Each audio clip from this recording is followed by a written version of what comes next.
Vamos a empezar este módulo con el tema de diagnóstico, vigilancia y estadiaje del carcinoma hepatocelular.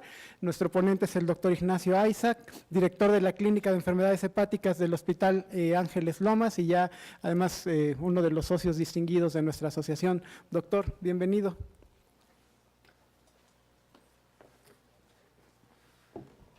Buenas tardes, muchas gracias doctor Contreras, gracias a la doctora Castro, al doctor Velarde por su invitación. Y el tema que vamos a tocar es el tema de diagnóstico, vigilancia y estadiaje del hepatocarcinoma.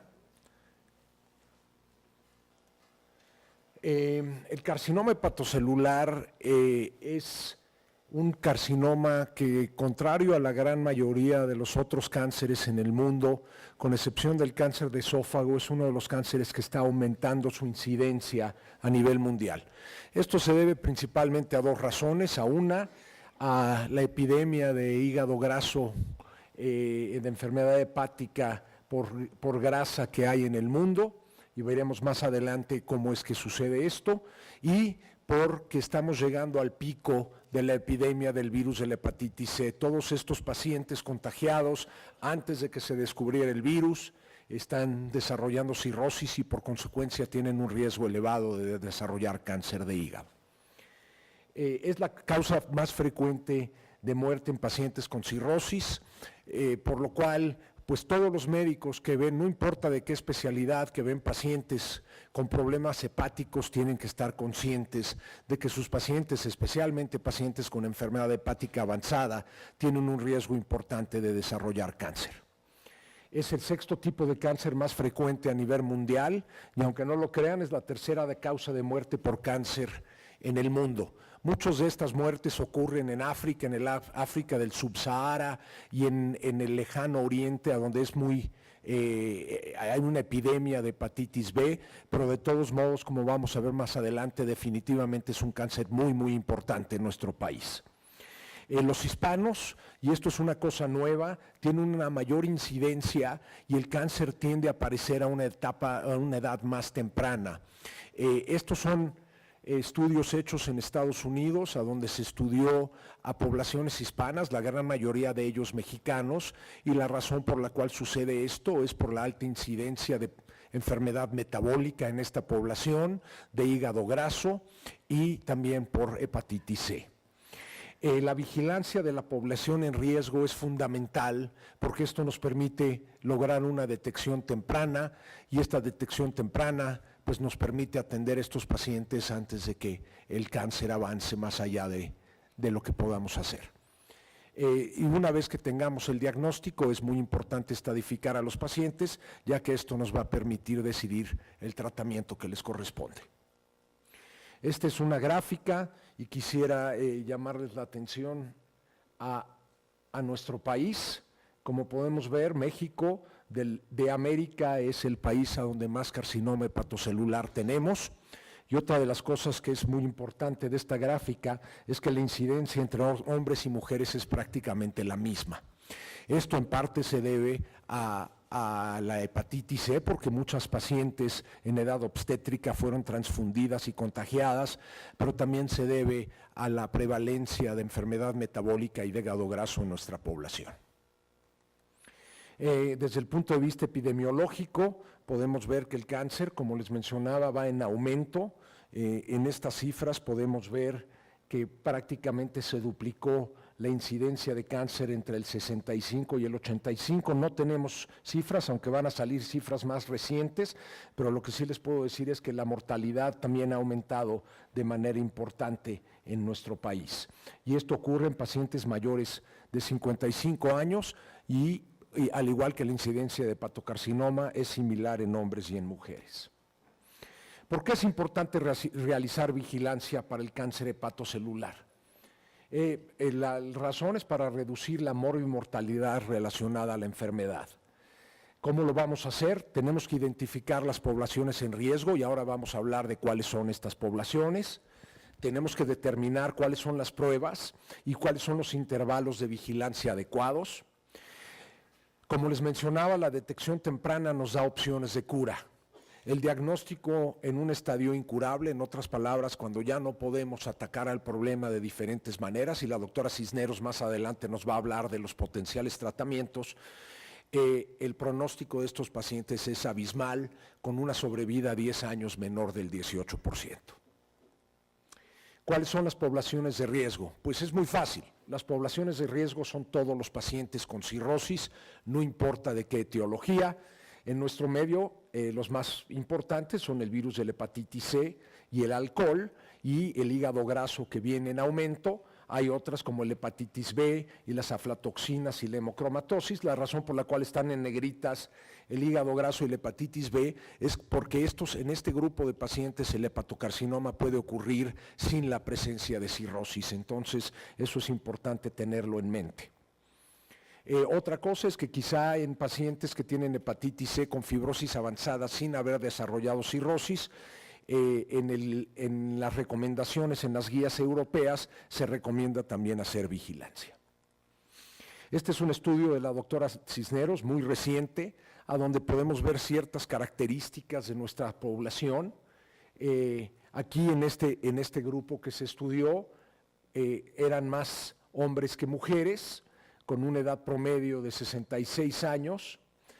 ¿Cuáles eran las causas? El alcohol y la hepatitis C eran las primordiales, causas no identificadas era una tercera parte y como les mencionaba, la enfermedad por hígado graso también es una causa que con el paso del tiempo va a seguir aumentando conforme progrese esta epidemia.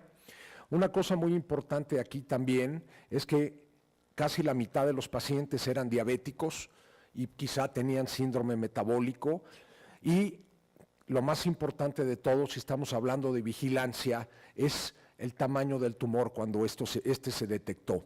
Como vamos a ver más adelante en la plática de la doctora Cisneros, estos 5 centímetros del tumor es muy importante porque muchas veces es el que define la posibilidad de poder tratar al paciente y según los criterios de Milán, que son criterios desarrollados para trasplantar a pacientes con hepatocarcinoma, pues es muy importante. Y desafortunadamente, como podemos ver en esta serie, que no es muy diferente en este aspecto a otras series, 2/3 partes de los pacientes ya tenían un tumor de tamaño considerable cuando fueron detectados. ¿Cuáles son los métodos de vigilancia que utilizamos para la detección temprana del cáncer hepatocelular? Pues el primero son estudios serológicos. Todos estamos familiarizados con la alfa-fetoproteína. Esta es una proteína producida por el hepatocarcinoma, como vamos a ver, no en todos, pero es algo que se ha utilizado históricamente y que en México creo que, y ahora les voy a mencionar por qué, creo que es algo que quizá deberíamos de seguir utilizando, aunque como vamos a ver en las guías internacionales esto se ha recomendado se deje de hacer. El estudio de imagen, el estudio importante, el estudio que debemos de utilizar todos es el ultrasonido hepático. También podemos usar la tomografía o la resonancia, pero estos no se recomiendan como estudios para hacer escrutinio, sino que se recomiendan como estudios para hacer diagnóstico. El ultrasonido es el estudio más ampliamente utilizado, tiene una especificidad muy alta. La tomografía y la resonancia son, como les mencionaba, estudios utilizados para el diagnóstico y no son recomendados para la vigilancia, pero esto lo podemos individualizar. Si no tenemos un ultrasonido adecuado, si no tenemos ultrasonido, pues podemos utilizar tomografía o resonancia, son más caros, hay exposición a radiación en la tomografía, etcétera, pero también se pueden utilizar. La vigilancia con ultrasonido, pues las ventajas es un estudio no invasivo, generalmente es un estudio barato comparado con los otros estudios de imagen, no se utiliza la radiación, pero tiene varias desventajas y esto es algo que me gustaría enfatizar. Depende del operador.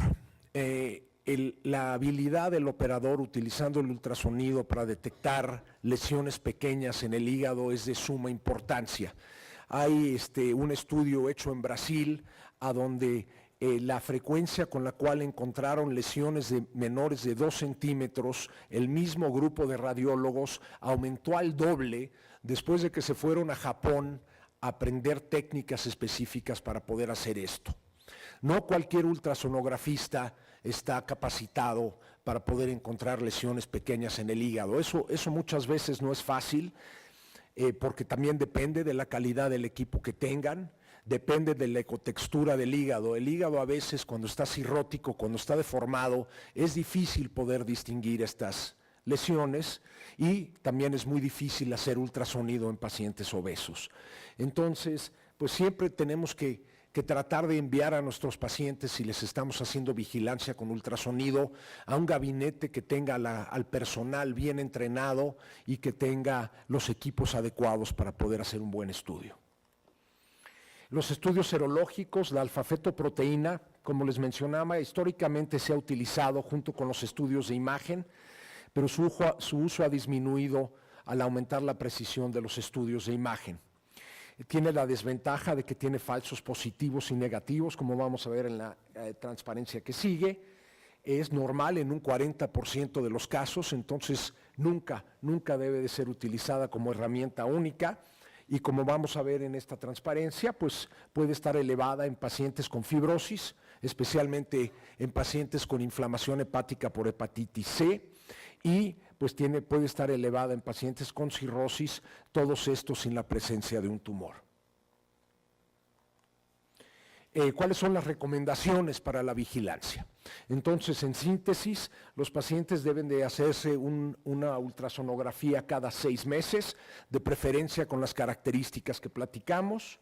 No está recomendado el uso solo de la alfa-fetoproteína, y desafortunadamente no se recomienda en cirróticos descompensados que no son candidatos para trasplante hacer vigilancia, porque estos pacientes la gran mayoría de las veces no son candidatos para ningún tipo de tratamiento. ¿Cómo se hace el diagnóstico? Esto en los cánceres es algo que es prácticamente único. El diagnóstico de carcinoma hepatocelular raramente se hace de manera histopatológica. Los estudios de imagen, la resonancia magnética y la tomografía multifase son los estudios con los cuales normalmente hacemos el diagnóstico. No hacemos biopsias porque es un estudio invasivo con una falta de precisión en lesiones pequeñas, y ya cuando las lesiones son grandes, como vamos a ver en algunas imágenes que les mostraré a continuación, pues es con un valor predictivo positivo muy alto el diagnóstico de hepatocarcinoma. ¿Cuáles son los estudios que utilizamos? Con o sin alfa-fetoproteína, y eso pues de alguna manera es a la elección del clínico. Usamos una tomografía multifase, normalmente de 4 fases, y usamos resonancia magnética con una fase arterial y venosa, con medio de contraste, con gadoxetato disódico o Primovist, y existen otros medios de contraste que también podemos utilizar en la resonancia. Una vez que tenemos el diagnóstico, si la lesión es menor de 1 centímetro, si encontramos una lesión menor de 1 centímetro en un ultrasonido, la recomendación es repetir el ultrasonido en 3 meses. Ni la resonancia ni la tomografía en verdad son lo suficientemente confiables para hacer un diagnóstico de carcinoma hepatocelular en una lesión menor o de 1 centímetro. Y como veíamos, tratar de hacerle una biopsia muchas veces es un estudio muy invasivo con resultados que pueden ser falsos negativos. Cuando la lesión es mayor de 1 centímetro, la recomendación es efectuar tomografía multifase, si es posible de 4 cortes, o resonancia magnética con contraste intravenoso. ¿Qué vemos en estos estudios? Vemos una captación intensa en la fase arterial, un lavado de contraste en la fase venosa, con un valor predictivo positivo de 94%, que la verdad es muy bueno. Aquí tenemos, y estos no son imágenes que saqué de libros ni nada, estas son imágenes de pacientes que he visto en los últimos 2 meses. Esta es una paciente con hepatitis C, a donde podemos ver en esta imagen una lesión redondeada, hiperecogénica, la cual es compatible con un hepatocarcinoma. A ella le hicimos una resonancia magnética. Aquí están todas las fases de la resonancia magnética. Como podemos ver aquí, en la fase arterial vemos una lesión hiperintensa, la cual aparece lo mismo, hiperintensa en el lavado, y después a los 20 minutos aparece como hipointensa. Este es otro caso, este es un paciente a donde en la resonancia nuevamente podemos ver en las diferentes fases, en todas estas fases, podemos ver una lesión que se ve aquí y otra lesión que tenemos acá, ambas compatibles con el diagnóstico de carcinoma hepatocelular. Por último, este es el PET del mismo paciente. Este paciente le encontramos, son lesiones pequeñas, entonces lo estadificamos con un PET, porque este paciente es un hombre joven, es candidato para trasplante, y estas son las imágenes, así es como se ve el carcinoma hepatocelular en el PET. Por último, quisiera mencionarles esta paciente. Esta es una paciente con un hepatocarcinoma incurable, enorme, la cual fue a un gabinete radiológico que se dedica a hacer más pruebas de laboratorio que otra cosa, y le reportaron el ultrasonido como normal. Entonces esa es la lección. Hay gente haciendo ultrasonidos en la calle que en verdad no tienen idea de lo que están haciendo, y eso en este tipo de pacientes es sumamente importante. Este es un pequeño algoritmo de qué hacer cuando encontramos una tumoración hepática en un paciente con enfermedad hepática. Como les mencionaba, si es menor de 1 centímetro, podemos repetir el ultrasonido a los 3 meses. Si persiste estable, podemos seguirlo repitiendo a los 3 meses. Si ha crecido, entonces tenemos que hacer los estudios de tomografía y de resonancia que les mencioné. Si la lesión tiene más de 1 centímetro, tenemos que hacerle una TAC multifase, una resonancia magnética dinámica. Si las características radiológicas son compatibles, entonces podemos hacer el diagnóstico de carcinoma hepatocelular. Si le hacemos una tomografía y pues no es definitiva, le hacemos la resonancia y viceversa, y en caso de que continúe habiendo dudas, pues entonces le haríamos una biopsia. Esto es rápidamente el sistema de clasificación. Hay 2 clasificaciones principales para pacientes que tienen carcinoma hepatocelular. Una es una clasificación funcional, que es la clasificación de la Clínica de Barcelona, a donde, como podemos ver, tenemos el estadio tumoral, que es este de aquí. El A es cuando es una lesión única, el B es cuando es una lesión grande multinodular, el C es cuando hay invasión vascular o diseminación extrahepática, y este es el estado funcional del paciente. Esta clasificación la utilizamos mucho más cuando se va a dar tratamiento médico, y la doctora Cisneros en la próxima plática nos va a hablar de eso. Y esta es la clasificación que conocemos para todos los tumores, que es la clasificación TNM. Estos son los tumores. Nuevamente haciendo hincapié en que los tumores, si son menores de 5 centímetros, se clasifican de manera diferente. Estos son los ganglios, las metástasis. Aquí también se incluye el grado histológico, la fibrosis del paciente, y el grado de diferenciación histológica del tumor. En conclusión, el cáncer hepatocelular va en incidencia asociado principalmente a la enfermedad hepática por grasa y al virus de la hepatitis C. Tenemos en nuestra población un riesgo que es mayor al del resto del mundo. Los factores de riesgo definitivamente es la cirrosis, cualquier paciente con cirrosis, ya sea por cualquiera de estas causas que son las más comunes en nuestro país o otras. La ultrasonografía con osin-alfa-fetoproteína es el estudio de vigilancia. El intervalo de vigilancia es cada 6 meses. La alfa-feto nunca se debe de usar como estudio único en la vigilancia, y una estadificación precisa es muy importante para las opciones terapéuticas y el pronóstico del paciente. Muchas gracias.